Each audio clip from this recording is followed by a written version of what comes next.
périodes de ma vie. Première période, je suis licenciée en sciences éco à l'IEG, je suis licenciée en relations internationales, administration publique, MBA. Seulement, j'ai fait mes 2 licences en même temps parce que je me cravachais, il fallait que je me prouve que j'étais quelqu'un, d'accord? Et je suis née aussi dans un milieu où il y a pas mal de masques, il faut beaucoup prouver.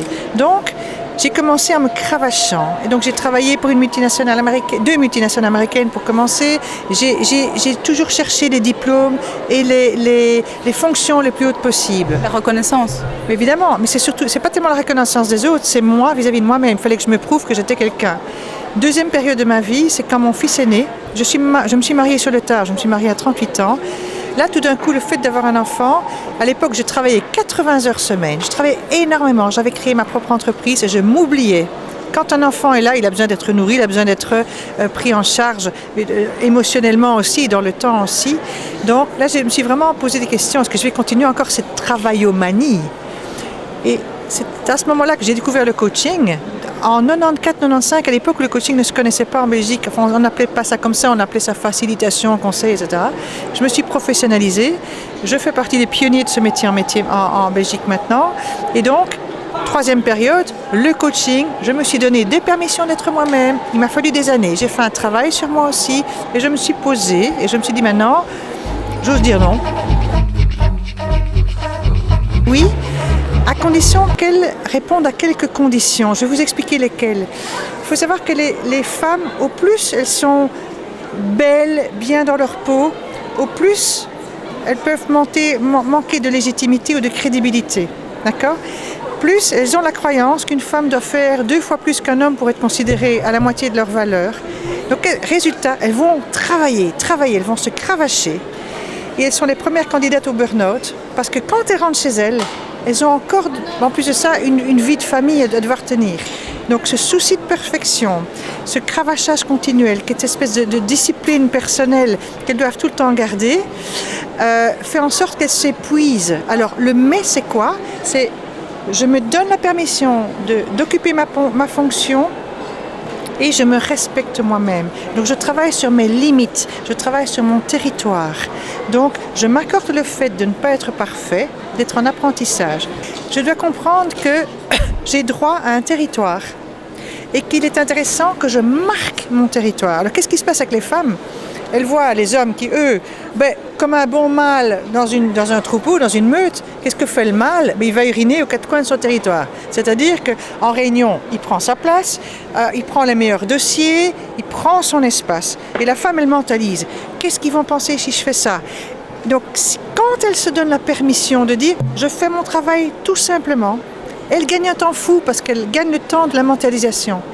Résultat, elle prend les choses à faire et elle coche. Ça à faire, je le fais tranquillement, j'avance. Elle se donne la permission de dire non aux choses qui n'entrent pas dans ses priorités. Donc elle devient beaucoup plus stratégique.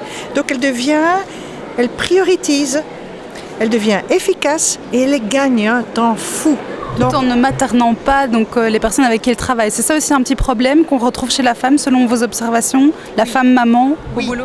C'est quoi être maman? C'est 2 choses. C'est tout le temps veiller au bien-être des autres. Alors c'est important, mais jusqu'à un certain stade. Mais c'est aussi quand elles ont délégué et qu'elles estiment que le travail n'est pas suffisamment bien fait, en général, elles ont tendance à le reprendre. Et c'est là où elles s'étiolent, c'est là où elles perdent leur énergie. Donc qu'est-ce qu'il faut faire? Ce que j'encourage vraiment à se dire, non, je ne vais pas masquer l'incompétence de mon équipe. S'il y a quelqu'un d'incompétent et qu'il est intéressant aussi que je la laisse transparaître plutôt que de faire le travail à la place de l'autre. Parce que qu'est-ce qui se passe? L'autre se met en position d'assister, donc d'enfant. Moi, je materne, donc il va continuer à faire le gosse, il ne va pas apprendre de ses erreurs. Vous pensez que la femme est différente de l'homme en ce sens où elle doit vraiment elle doit mettre des limites à un certain moment et dire non, là c'est plus possible au boulot, donc elle a vraiment, est-ce que c'est une lacune par rapport à l'homme? Est-ce qu'elle est différente dans ce sens-là? Elle est plus faible? On peut parler de faiblesse de la femme? C'est pas une question de faiblesse, c'est d'être dans la croyance qu'elle doit en faire 2 fois plus pour être considérée à la moitié, et donc elle ne s'accorde pas le droit d'arrêter. Elle dit je dois encore en faire plus parce qu'en fait c'est une question de se faire reconnaître par l'autre.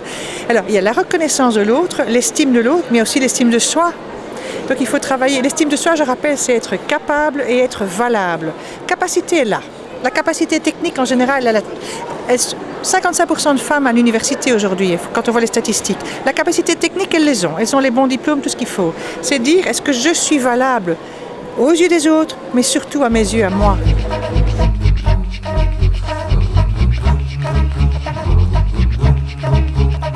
On est tous pièces d'une image. Imaginez que vous allez chez un dentiste qui a des chicots, vous n'irez pas chez lui. Alors, il y a l'image qui est fausse et l'image qui est vraie. Je n'ai qu'une chose à dire, c'est soyez authentique, c'est-à-dire acceptez-vous vous-même de votre imperfection. Moi, j'ai des bourrelets, et alors? Je peux plaire à un homme qui aime les bourrelets, je ne vais pas plaire à un homme qui veut une filigrane, ça ne fonctionnera pas. Mais c'est ok ainsi, c'est le travail de l'acceptation de soi. Et ce que je disais tout à l'heure à la conférence, c'est les femmes ont peut-être plus que d'autres été par leur mère aimées de façon conditionnelle. C'est-à-dire, je t'aime quand tu auras atteint ceci, quand tu auras fait ceci, quand tu auras atteint tel niveau. Je pense qu'il est temps que les femmes apprennent à s'aimer de façon inconditionnelle. Elles aiment leur fils et leur fille de façon inconditionnelle. Que tu sois en prison ou avec un linge plein, mon fils, je t'aime. C'est pas ça qui change, mais c'est s'aimer elle-même. Je ne peux que souhaiter aux femmes, et d'ailleurs à la planète entière, de s'aimer soi-même de façon inconditionnelle, parce que quand on sait s'aimer soi-même, on sait aimer l'autre. Et ce sera tellement plus simple.